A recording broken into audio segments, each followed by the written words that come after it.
নামাজ বিহনে জীবন যাব থলে, ও আল্লাহর বান্দা, ও আল্লাহর বান্দা।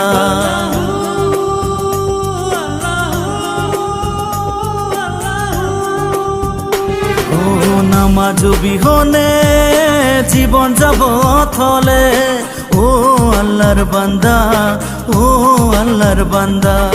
নবীজিরে উম্মত নামাজ বিহনে জান্নাত না পাবা বান্দা, ও আল্লাহর বান্দা।